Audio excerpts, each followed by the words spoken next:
अरहम शब्द जो है अरहंत का प्रतीक है और श्री शब्द जो है वो लक्ष्मी का, भगवान के समूषण का, लक्ष्मी का प्रतीक है। तो इन शब्दों के माध्यम से प्रायकर अपन मंत्र ओम ह्रीम अरहम आदि ऐसे मंत्रों को पढ़ते हैं। तो इनके माध्यम से जब अपन ओम कहते हैं तो पंच परमेष्टि आ जाते हैं, ह्रीम कहते हैं तो अपने पूरे तीर्थंकर 24 तीर्थंकर भगवंत आ जाते हैं ह्रीम में, है ना। और अरहम कहते हैं तो पूरे अरहंत परमेष्टि को प्रमुखता बन जाती है। तो यहाँ अरहम शब्द से मात्र तीर्थंकर प्रकृति वाले अरहंत नहीं लेना,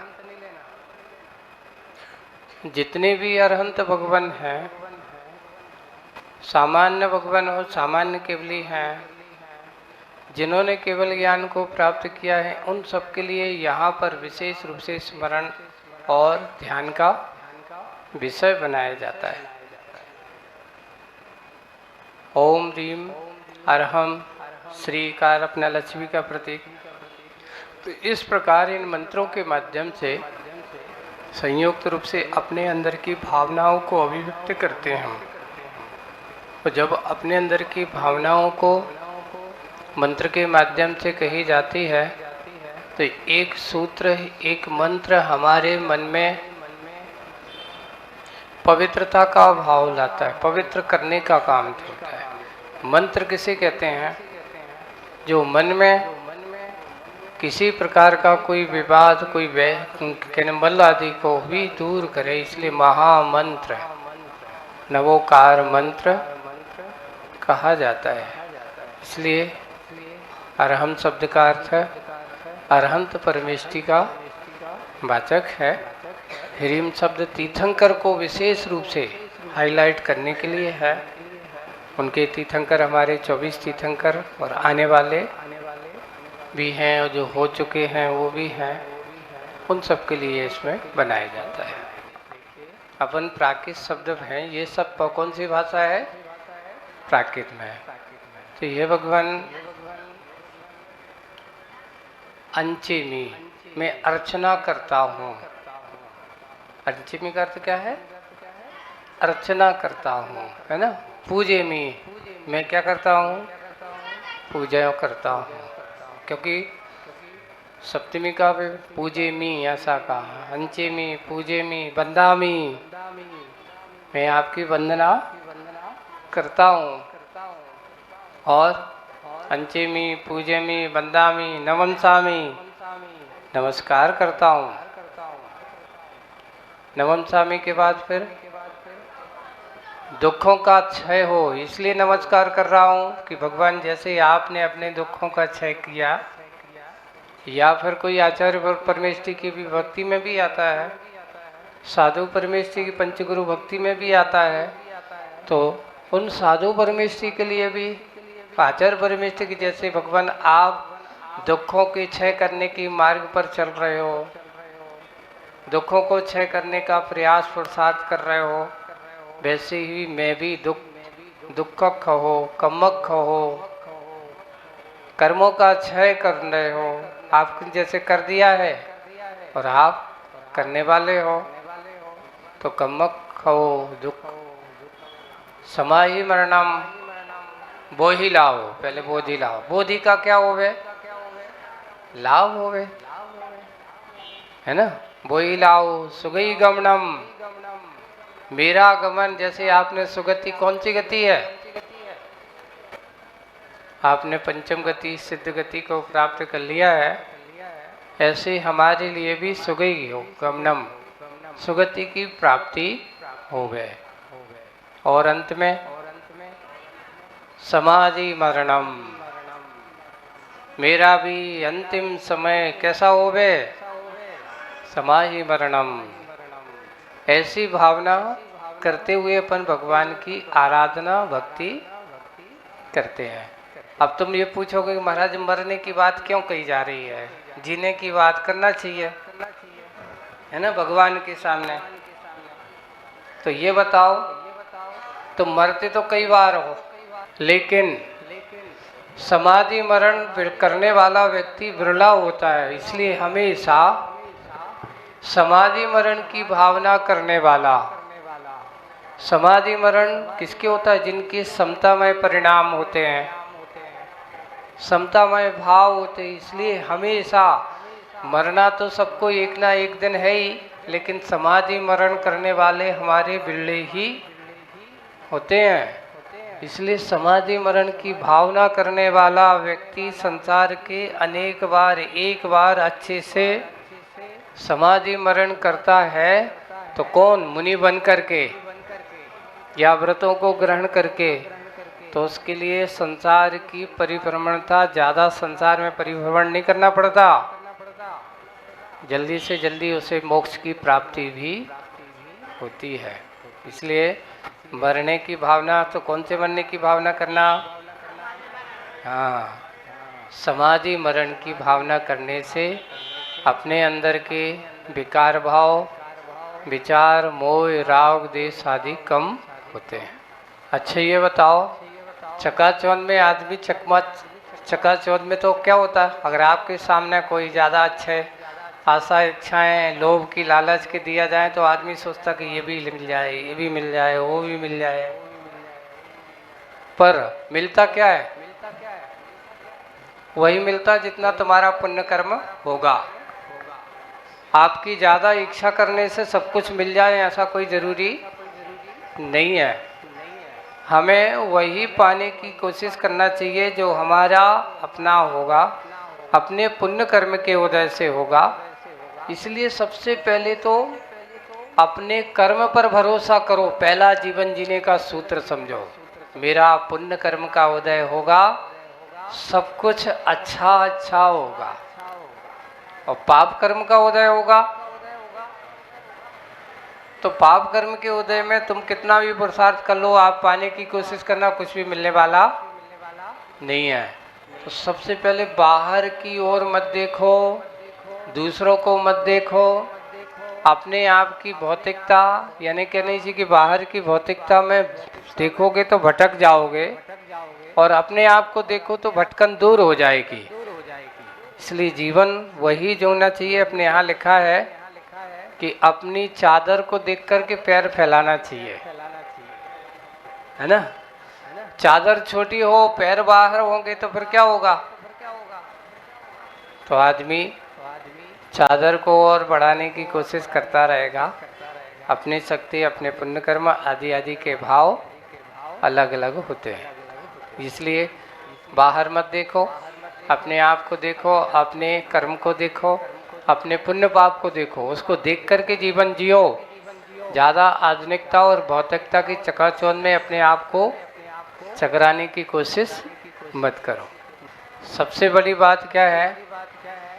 हमें अपने ऊपर आस्था नहीं है, अपने आप के कर्म पर भरोसा नहीं है, और अपने भगवान पर भरोसा नहीं है।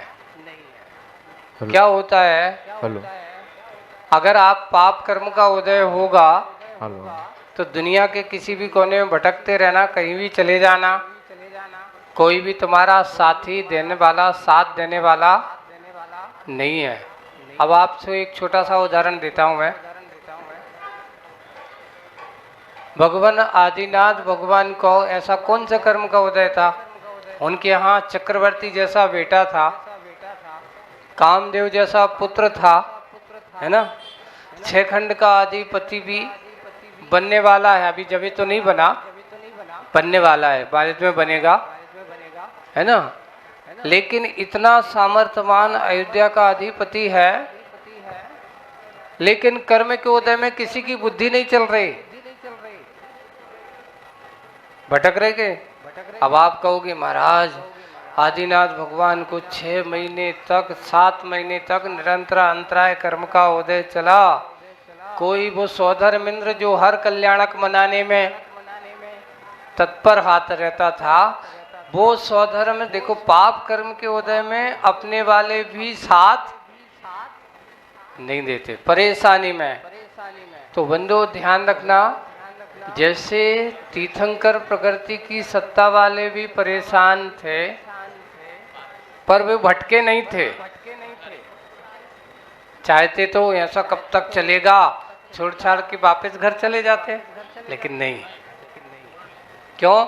उन्हें आस्था, उन्हें भरोसा अपने मार्ग पर था, उन्हें अपने आप के सच्चे मार्ग पर था, मोक्ष मार्ग पर था। उन्हें कहा इसी से ही मुझे मंजिल की प्राप्ति होगी। इसलिए पहले हमारी आस्था, किसके जीवन में संकट नहीं आते। बड़े बड़े मुनि बन जाने के बाद भी उनके जीवन में भी संकट आते हैं, है ना, कर्म का उदय आता है। पर हम अपनी आस्था को इधर उधर बांट दें, हम अपने आप को इधर उधर भटकने लगे, समझ लेना जब हमारे इधर उधर जाने के भाव हो लगे, तुम्हें अपने आप पर भरोसा नहीं, अपने कर्म पर भरोसा नहीं, अपने भगवान पर भरोसा नहीं है। पहले भटकन दूर करो, अपने कर्म पर और अपने भगवान पर अच्छा भरोसा बनाए रखो, आपकी भटकन अपने आप ठीक हो जाएगी। देखो कभी कभार अपने भावनाओं का प्रतिफल और भावनाओं का फल अपने जीवन में प्रतिफल होकर के सामने आता है। और ऐसा जो होता है जागृत इस बिरले जीवों को ही होता है, ऐसा है ना, कि अपने मरण का आभास उनको पहले हो जाए, है ना, ये आभास है उनका। लेकिन ये कहीं किसी बहिरंग से नहीं है। अपन को भी कभी कभार ऐसा लगता है कि आज मुझे अच्छा नहीं लग रहा है ना, प्रतिभास ऐसा होने लगता है। उनको इस प्रकार के निमित्त बना, इस प्रकार का संयोग बना, और संयोग बना करके इससे अच्छे परिणाम दुनिया में और कभी नहीं हो सकते। अगर अंतिम समय ऐसा परिणाम हो जाना, उन्होंने मुनि दीक्षा नहीं ली, लेकिन वस्त्रों का त्याग कर देना, समस्त परिग्रहों का त्याग कर देना, ये समाधि का सबसे बड़ा उत्तम साधन बताया है।